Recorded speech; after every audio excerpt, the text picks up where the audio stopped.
Hola, ¿qué tal amigos? Bienvenidos a una nueva edición, a una nueva entrevista de MX Sudamérica. Volvimos justo antes del fin de año, ya con el Mundial terminado, y nuestro invitado de hoy es un grandísimo portero con una grandísima trayectoria, y a quien saludo y le agradezco por aceptar la invitación de MX Sudamérica, el señor Adolfo Ríos. ¿Cómo estás, Adolfo? ¿Todo bien? Un placer saludarles, muchísimas gracias por la invitación. Todo muy bien, gracias a Dios. Bueno, recién hablábamos también con el Mundial finalizado, con varios procesos terminados, también incluyendo el de la selección mexicana con Martino. ¿Qué análisis haces de este ciclo de Martino en la selección? Mira, no fue agradable todo lo que se vivió, desafortunadamente. Había situaciones acá en nuestro país que dejaban muchas dudas, principalmente la falta de compromiso de estar cerca de los jugadores acá en México. Eh, Lógicamente, cada uno tiene sus conceptos, cada uno tiene sus planes y cada uno tiene sus formas. Y en este caso, me parece que esa lejanía que había entre jugadores mexicanos y el Tata Martino acá en nuestro país terminó cobrándole factura. Si bien es cierto, hubo acercamiento con jugadores mexicanos en el extranjero, no es lo mismo en esa situación de tener de alguna manera asegurados los lugares a muchos jugadores que ya están en el extranjero, a tener la certeza de estar cerca de los jugadores mexicanos. Y eso como mexicano cala, porque a final de cuentas nosotros vemos como aficionados una falta de compromiso principalmente en la cercanía con el pueblo mexicano. Respecto a también a Memo Ochoa, ¿no? Que también es, bueno, un arquero legendario de México y que recientemente, bueno, hoy declaró que apunta a jugar un mundial más. ¿Cómo ves esto? Vos que conociste a Memo, que conocés a Memo, perdón, ¿cómo ves y qué opinás también de la mentalidad de Ochoa también, ¿no? Porque es algo discutido también en México por momentos, pero bueno, siempre en países tan grandes se discute y a algunos se los quiere mucho. Sí, recordemos la manera como sale Memo de América en su primera etapa. En América no tenía una situación clara cuando él sale. Incluso yo hablé con él, tuve esa posibilidad de platicar con él para que él tomara una decisión. Ya no había una sensación agradable con la afición americanista cuando él sale.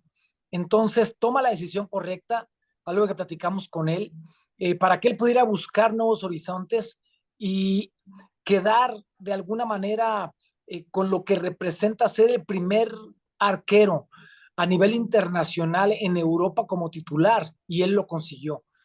Cuando él regresa incluso ya a América, llega en un escenario completamente diferente. Al final, después del Mundial, regresa a América y ya la cuestión no estaba tan sana nuevamente, y él toma la decisión correcta de buscar nuevamente trascender y mantener un nivel en Italia. La situación ahora, yo no lo veo lejano, una situación, una posibilidad de que él pudiera hacer historia para buscar un sexto mundial. Eh, no sé si le alcance dentro de 3 años y medio a estar peleando una titularidad, pero sí podría estar aspirando a estar dentro del grupo de veintitantos jugadores, que ahora ya no sabemos cuántos son los que van a definir un grupo de selección nacional, pero hemos tenido arqueros en la historia como Jean-Marie Paf, como Dino Sof, que fueron titulares a sus 40 años. Entonces, no descartaría esa posibilidad si Memo mantiene un nivel jugando en Italia para poder pensar a lo mejor en el último año estar más cerca en Estados Unidos y después aspirar a un llamado a un mundial. No lo veo imposible, pero tendrá que trabajar en esa situación. Algo que acá en México no podría hacerlo por la exigencia del equipo América y la exigencia de su afición. Estar en un equipo en Italia, que es un equipo de media tabla para abajo, y haciendo un buen trabajo, pues podría aspirar a eso. Adolfo, y desde lo profesional a Memo, ¿qué le puede llegar a aportar más allá del roce con figuras mundiales, como puede llegar a tener la Serie A, y ni hablar si su equipo llega a una Copa Internacional? Ahora que está las distintas copas, son 13 copas que se juegan internacionalmente en Europa. ¿Qué le puede llegar a dar a Memo que lo complemente hoy a los 37 años? Más allá de que la carrera del arquero generalmente es mucho más larga que la del jugador, ¿qué le puede aportar a él para, como decís, como bien decís, llegar a un próximo mundial siendo un arquero mucho más completo? Principalmente estar en el escenario. Eh, Estás en Italia, es la Serie A, no es cualquier liga. Vas a enfrentar equipos, como bien lo mencionas, equipos importantes a nivel internacional, que por ahí la situación y la presión para Memo es mucho menor, porque no estás obligado a brillar en una situación para poder buscar calificar a torneos europeos, pero sí para hacer un trabajo que te dé un nivel futbolístico en el cual vas a estar bien. El nivel de vida en Italia es completamente diferente al nivel de vida que se tiene en México. Es mucho más tranquilo estar en un equipo en el que no tiene la exigencia de estar jugando Champions, estar jugando Copa Europea. Entonces eso de alguna manera le va a dar el trabajo que él requiere para mantener un nivel. Si él mantiene ese nivel, entonces aspira a ser tomado en cuenta en un momento dado, porque, repito, estás jugando contra los mejores del mundo. Adolfo, y si no es Memo para el próximo mundial, a qué otro portero ves con proyección para adueñarse del arco de la selección mexicana? Ya, en 3 años y medio pueden pasar muchísimas cosas. Son 3 años y medio en donde hay arqueros como Malagón, hay arqueros como Jurado. eh, eh, Realmente son arqueros que en un momento dado pueden ir teniendo ese crecimiento en todo lo que determina el soñar para poder llegar a un mundial. Hay arqueros jóvenes de años para acá, desafortunadamente en nuestro país, las camadas de arqueros ha ido disminuyendo. Ciertamente han venido arqueros internacionales, extranjeros, que han dejado huella en nuestro país. Y esos son los jugadores que tienen que ser tomados en cuenta para que los arqueros jóvenes asimilen la experiencia y el trabajo de esos porteros extranjeros. Pero que esa situación determine que el crecimiento de los jóvenes vaya en una competencia para aspirar a ser titulares en sus equipos y que eso, por supuesto, dé la posibilidad de que cada vez arqueros mexicanos ocupen los puestos titulares en los equipos mexicanos, lo cual hoy en día no existe. Adolfo, nosotros, ya que somos argentinos, siempre también decimos, ¿no? Y vemos la sobrepoblación que hay de extranjeros en la Liga de MX, que a mi entender también ha bajado un poco el nivel de los extranjeros que antes en la década de los 90 y los 2000 también había una calidad excepcional, la mayoría en selecciones. También hablando del arco de Pumas, de donde vos surgiste, que hoy, por ejemplo, va y contrata a Sebastián Sosa. ¿Cómo se cambió el trabajo en fuerzas básicas? ¿Crees que no se les da oportunidades o que quizás el nivel no es suficiente para darles la confianza en la portería? Yo creo que va en ambas partes. Ciertamente, en la situación de poder decir y aspirar a tener un portero joven, pero que cumpla con las expectativas que se requieren en un equipo profesional. Estás hablando y mencionando equipos importantes, en este caso, el tema de Pumas, que si bien es cierto, no han hecho un mal trabajo, se busca la situación de Sosa por la experiencia. ¿Por qué? No porque en un momento dado al jugador, al arquero joven, no le alcance, sino para estar cubierto. Te cubre las espaldas de saber si los jugadores jóvenes que tenemos en este momento en la portería no les alcanza, tenemos un jugador de experiencia que puede en un momento dado revertir la necesidad que en un momento dado se tiene en un equipo como Pumas. Si los jugadores jóvenes van en esa línea de crecimiento, entonces no le van a mover y Sosa tendrá que estar a espaldas de estos jugadores jóvenes. Pero si la situación implica en que por ahí en los momentos claves, y momentos claves son la liguilla de nuestro fútbol, ustedes lo conocen perfectamente, nuestra liguilla se juega completamente diferente. Muchos mencionan y dicen, es que es un torneo diferente o es otro torneo. Bueno, es el mismo torneo, pero con una exigencia distinta en la que no determina lo que hiciste durante todo el torneo para pasar a la siguiente ronda. Y ahí se requiere de jugadores de experiencia. Y en este caso, Pumas va a tener esa posibilidad con Sosa.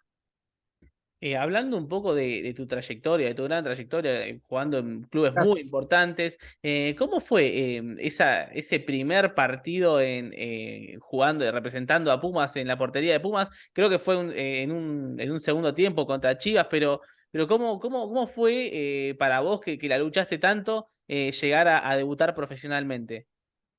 Mira, fue un sueño hecho realidad. Yo soy de Uruapan, Michoacán, una ciudad, en aquel entonces más pueblo que ciudad, que está a 8 horas de la Ciudad de México. Entonces, no es un lugar cercano para poder estar tan observado futbolísticamente hablando. Hubo que dejar la familia, dejar la comodidad de la casa, de la sopita caliente, de la camita tendida, para poder aspirar a llegar a ser profesional. Eh, Valió la pena todo ese sacrificio porque cuando en un partido en el segundo tiempo contra Chivas en el Estadio Jalisco, yo estaba en la banca, el arquero titular era Jorge Espinosa, eh, estaba yo tranquilo, de repente Jorge sale a achicar en un choque con el delantero y se queda en el piso. Yo pensaba que en cualquier momento se iba a levantar, pero no se levantó. Entonces, cuando veo al doctor que hace así, yo ya estaba calentando. El entrenador en ese momento era Mario Velarde, que en paz descanse. Entonces, Mario me dice, Adolfo, entonces cuando me lleva a media cancha, yo llego nervioso, al mismo tiempo motivado, diciendo es el momento que soñé durante tanto tiempo. Y yo me acerco, me toma del hombro, y yo esperaba que me diera las indicaciones, pero no me decía nada. Entonces yo me acercaba más como diciendo, "Ah, con tanta gente, estadio lleno, no lo estoy escuchando". Entonces volteo a verlo, tenía una sonrisa en la cara, Mario Velarde, espectacular, y volteo a verlo, me contagia esa sonrisa y me dice, tu momento llegó. Fue todo lo que me dijo. Entonces cuando yo entré a la cancha, hombre, yo sentía que flotaba. Llegué, entré corriendo, el estadio lleno, me fue excelentemente, hice atajadas muy buenas, por ahí me acuerdo de una de Benjamín Galindo que le pega de fuera del área, me tiro y me quedo con el balón. Entonces, fue un momento espectacular porque yo sabía que había conseguido el primer paso, que era debutar en primera división. Y sabía que lo que venía iba a ser mucho más complicado, que era mantener esa posibilidad para ser titular en Pumas. Y con los años, gracias a Dios, así se dio. Y el día después, ¿qué se hace? Porque claro, hoy todo lo pensamos con los celulares, que se fija en las redes. Ahora, ¿cómo era ir ahí corriendo a buscar el periódico, llamar a tu familia tan lejos? ¿Cómo fue ese día después? ¿Te lo recordás bien? Sí, por supuesto. Y lo mencionas bien, porque en aquel entonces había que buscar los periódicos. Llegué al puesto de periódicos lo más temprano posible, buscando la fotografía y la reseña del partido para poder tener los recortes principalmente, que en un momento dado es lo que coleccionábamos y lo que íbamos haciendo en nuestro álbum, porque antes no había ninguna otra posibilidad. Y lógicamente encontré recortes que sigo conservando y que los tengo en mi álbum, que ya tengo que abrirlo con cuidado porque ya de repente los recortes se van desgarrando, pero no, fue un momento extraordinario en mi vida deportiva. Adolfo, siguiendo un poco en esta línea de los debuts, me imagino que para un jugador de fútbol, para nosotros que yo acabo de venir a jugar un partido y fue un desastre, creo que todos desde chicos soñamos jugar al fútbol, jugar en primera, representar al seleccionado nacional, ni hablar ser campeón del mundo, que es para muy pocos. ¿Qué sentiste vos en ese momento de la primera citación y del debut? O sea, porque me imagino que debe ser alcanzar lo máximo.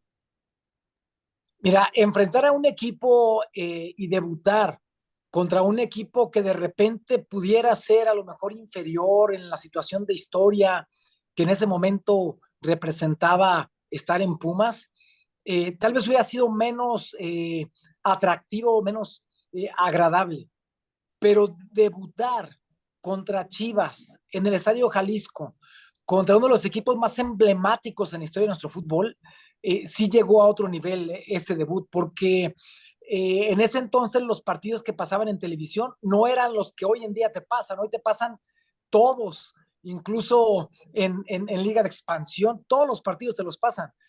Pero en ese entonces eran los partidos más importantes los que pasaban.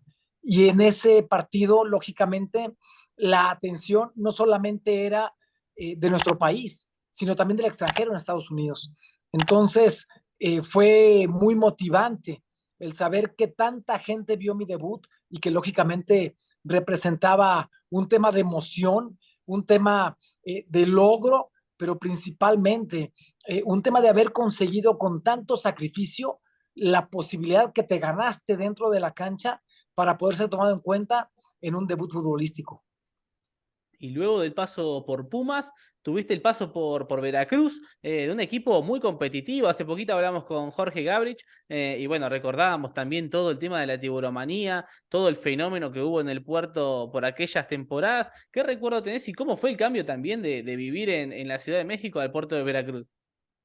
No, mira, fue espectacular y Jorge Gabrich fue compañero mío allá en Veracruz, entonces tenemos excelentes recuerdos y una gran amistad. Yo pasé por un tema complicado al inicio de mi carrera, porque cuando yo debuto con Pumas, cuando soy titular con Pumas al siguiente año de mi debut, llegamos a una final. Eh, a lo mejor por inexperiencia, por esa juventud de querer comerte al mundo, cometí errores en esa final que nos costaron la derrota. Entonces, lo que al principio era todo color de rosa, la gente me saludaba en la calle, me paraban a tomar fotografías, realmente era un tema único de saber, hijo, en qué me estoy convirtiendo. La gente me detiene para tomarme firmas y fotos y todo. Pero después de esa final pasó una cosa muy extraña. Ya la gente me insultaba, la gente ponchaba las llantas de mi auto, rayaban mi coche, me llamaban para insultarme. Entonces yo en ese momento dije, el fútbol pues, no es tan bonito como yo pensaba. Y a mis 19 años estuve a punto de retirarme del fútbol. Entonces, cuando hablo con mi familia, les digo, es que me están insultando en la calle, ya la gente que antes me pegó autógrafos ahora me grita, entonces me dicen, es que si vienes a Uruapan te vas a encontrar con lo mismo, vas a tener que tomar una decisión. Y en ese momento tomé una decisión, eh, hice un compromiso conmigo mismo para ser campeón de primera división en México. Desde ese día no fumé, no tomé, nunca tomaba, pero nunca tomé, nunca fumé, nunca me desvelé, porque dije hasta que sea campeón. Llegaba una hora antes a cada entrenamiento y me iba una hora después de cada entrenamiento. Y así fue como llegué a Veracruz y jugué 7 años en Veracruz. En Veracruz fue cuando más tiempo he sido convocado a selección nacional. Ese nivel de trabajo me llevó a mi selección a representarla en Copas América, en eliminatorio mundialista, en Copa USA, levantándonos con el título en Copa USA, que ahora es Copa Oro. Pero aún así yo tenía ese compromiso. Y la verdad es que llegar a Veracruz fue espectacular porque si bien es cierto, había una tiburomanía espectacular que es el donde más he sentido el cobijo de la gente, en el sentido estricto de afición, de tener en un estadio 3 días antes de cada partido la gente formada y durmiéndose afuera del estadio para conseguir un boleto. Entonces fue una cosa espectacular. Todo ese nivel que yo tenía trabajando, buscando ser campeón, me llevó a mi selección nacional. Y en selección nacional tuve el gran prestigio y el gran sabor en mi vida de representar a mi país.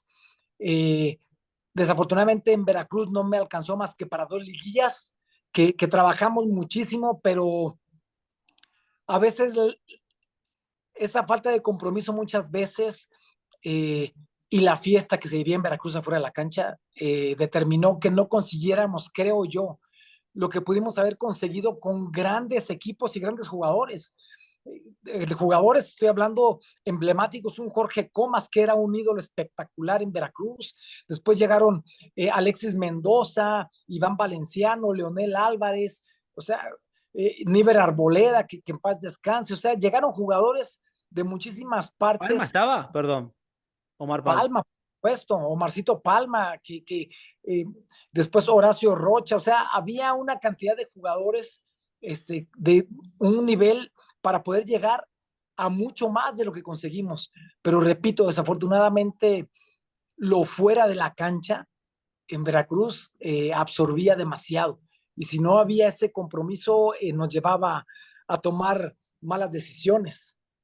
Claro. Y bueno, y el título llega al poco tiempo, ya en el paso a Necaxa, un Necaxa que venía siendo el equipo de la década, en aquella década 90, vos ya venías de ser elegido el mejor arquero de la Liga MX. ¿Con quién te encontrás cuando llegás a Necaxa, un equipo que era prácticamente de estrellas? Sí, la verdad es que Cuando yo llego a Necaxa, llego yo después de la Copa América de 97 en Bolivia, en donde alcanzamos el tercer lugar. Yo soy nominado como el mejor arquero del torneo, cuando en el último partido, en el penúltimo partido, atajo 3 penales contra Ecuador. Entonces eso pues prácticamente nos da el tercer lugar, para después jugar el tercer lugar, quiero decir. Entonces, de verdad que llego yo a Necaxa y empiezo y me encuentro con excelentes jugadores. Alex Darío Aguinaga, el Ratón Zárate, o sea, Nacho Ambriz, Chema Mezcua, Chema Higareda. Entonces, jugadores de un nivel extraordinario. Ya no me tocó con Aspe ni con Ivo Basay, pero teníamos jugadores, lógicamente, de Sergio Vázquez, con Carlos Hermosillo, que fuimos también compañeros ahí en Necaxa, y conseguimos el título en el 98. Entonces y contra Chivas en el Estadio Jalisco. Entonces fue un recuerdo todavía mucho más grande que en el estadio donde yo debuté, conseguir un título en Primera División. Vaya invicta aparte también, eso hay que decirlo, hay que tirarte un poco de flores. Vaya invicta en esa final. Sí, la verdad es que nos fue espectacular. En el partido de ida enfrentamos a un Chivas que tenía excelentes jugadores, Ramoncito Morales, tenían pues, una delantera con Ricardo Peláez, con Luis García, estaba Coyote, estaba Ramón Ramírez, entonces tenían Claudio Suárez, o sea, tenían un equipo que era el favorito prácticamente para ser campeón. Y nos vamos con la valla invicta, con 2 goles, el primero de Chava Cabrera y el segundo de Sergio Vázquez, que nos dan un título en donde literalmente los niños que nos escuchábamos gritando dentro de la cancha éramos nosotros, porque afición pues no teníamos en ese partido, todo era afición de Chivas. Adolfo, recién nombrabas la Copa América y en esas épocas que México, en esos años donde México participaba, está prácticamente confirmado que Estados Unidos va a participar de la próxima Copa América. ¿Crees que México también tiene que apuntar para ese lado, a nivel selección, participar de Copa América y también a nivel clubes volver a los torneos Conmebol, sea Copa Libertadores, Copa Sudamericana? Y por supuesto que sí, pero por supuesto que es algo que la misma Federación Mexicana de Fútbol, la Comisión de Selecciones Nacionales tendría que retomar. Eh, el nivel en donde México tenía la posibilidad de jugar contra selecciones en Copa América, las mejores selecciones de hoy en día, las mejores selecciones del mundo. Entonces, estamos hablando que enfrentamos a equipos, a mí me tocó enfrentar a Brasil jugando contra Ronaldo, contra Roberto Carlos, o sea, realmente enfrentas a los mejores del mundo. Y en ese caso, después enfrentamos también equipos que nos dan la posibilidad de rozarnos en un tema internacional, no solamente para la cuestión de preparación mental, sino la preparación futbolística que requieres para poder aspirar a jugar en eliminatoria mundialista y después en un mundial. Entonces, esa situación, claro que nos da esa perspectiva de poder tener la certeza de aspirar a eso. Y como clubes, enfrentar, me tocó en Necaxi, en América, jugar Copa Libertadores. Entonces, enfrentar equipos brasileños, argentinos, uruguayos, chilenos, como lo hicimos, la verdad es que te da un nivel diferente de preparación y principalmente de crecimiento futbolístico. Recién nombrados al América, donde bueno, ahí también se da tu segundo título y creo también el lujo de jugar en el equipo donde sos hincha. Así tengo entendido, ¿no? Sí, lo que me unió a mí de niño con mi padre fue el fútbol, porque yo no tenía una gran relación con él cuando era niño, pero mi padre era americanista. Entonces, cuando yo vi a mi padre solo viendo un partido de fútbol, que el fútbol a mí me aburría, televisión en blanco y negro, no entendía nada, pero cuando me senté al lado de él para decirle que yo también iba a la América, pues fue el primer encuentro que tuve cuando me puso la mano en la cabeza y me dijo, está bien. Entonces, cuando mete un gol a América, mi papá se levanta y antes de que volteara yo iba en el aire para abrazarlo. Entonces, fue la única manera que tenía para abrazarlo. Y lo abracé y grité gol, aunque no supiera ni quién lo había metido. Pero poco a poco y los años que fueron pasando, lógicamente tuvimos ese placer de irle al equipo de las Águilas, y después con el paso de los años, la bendición de coronarnos en el 2002 con América, y teniendo a mi padre todavía en vida, festejando ese título. Antes hablabas del sube y baja, que no, que es también en Pumas, que cuando te va bien te quieren todos, cuando te va mal te matan todos. ¿Cómo fue tocar la gloria con América? En un club que, bueno, mismo los argentinos, Ruggeri aquí en Argentina ha dicho es el Real Madrid de América, de lo que tenemos nosotros aquí. ¿Cómo fue tocar la gloria con América? Híjole, mira, yo había tenido ya el placer de ser campeón con Necaxa, lo cual me quité una losa de encima impresionante, pero después conseguirlo en el Estadio Azteca ante 110,000 espectadores, cuando no parecía que fuéramos a ser campeones y estábamos prácticamente en la lona con un equipo de Necaxa que no había recibido ni un solo gol en toda la liguilla, que tenía grandes jugadores y que nosotros aspirábamos a eso, y tener la posibilidad de irnos a gol de oro y con gol de oro ganar el título, parecía una situación irreal completamente. Yo gritaba y volteaba a ver a la gente que después de 13 años de no salir campeones, estaban festejando, se veía tan irreal, todos brincaban y las banderas y playeras, entonces temblaba el estadio. Entonces realmente fue yo creo que la cereza del pastel en mi carrera futbolística, de saber que mi padre estaba gozando igual que yo en ese momento. Adolfo, la última y agradeciendo de tu tiempo y todo el tiempo que nos brindaste en esta nota, te agradecemos un montón. Preguntarte por qué no se dio la convocatoria al Mundial 98. A ver, yo cuando me decís lo de la Copa América 97, atajaste 3 penales contra Ecuador, tercer puesto, campeón en México, o sea, ¿cuál fue el motivo? Porque a veces no entendemos algunas cosas. Eh, Mira, yo creo que hubo situaciones y factores de decisiones que se determinaron que yo no estuviera. Cuando yo llego a Necaxa, el entrenador de Necaxa era el profe Lapuente, que siempre ha sido un triunfador y siempre fue un tipo trabajador. Pero cuando yo llego a Necaxa, él lo primero que me dice es, yo a ti no te pedí, no sé, es la primera vez en mi vida que me imponen un jugador, entonces conmigo no vas a jugar. Eso fue lo que me dijo cuando llegué. Y literalmente con él jugué muy poco, hasta que él se va a la selección. Yo siendo parte de la selección, y Bora Milutinovic, el entrenador, yo jugando la eliminatoria mundialista, jugué toda la eliminatoria mundialista, calificamos al mundial, y cuando calificamos al mundial 2 jornadas antes de que terminara la eliminatoria mundialista, cesan a Bora Milutinovic y traen a Lapuente. Entonces, cuando llego yo a Necaxa y él me dice que con él no voy a jugar, él me manda a decir, no creas que estás fuera de la selección. Entonces yo dije, bueno, pues si estoy en la selección, estoy en la selección. Pero cuando da la lista para el Mundial y yo no estoy en la lista, lógicamente me sorprendió, me dolió, pero lo entendí, porque en un, yo no, si él me hubiera llamado a la selección, yo no le hubiera dicho por qué me llamó. Entonces, cuando no me llamó, tampoco fui a preguntarle por qué no me llamó, porque esto me queda claro que tiene que ver con la mentalidad y la táctica y el trabajo de cada técnico. Y, y al final de cuentas, yo salí campeón con Lapuente, porque él me llevó a otro nivel. De una u otra manera, yo tenía que jugar incluso con él. Cuando yo era capitán en América, titular en América, y cuando él llega a América me dice, tú conmigo no vas a jugar, me quita el gafete, me manda a la banca.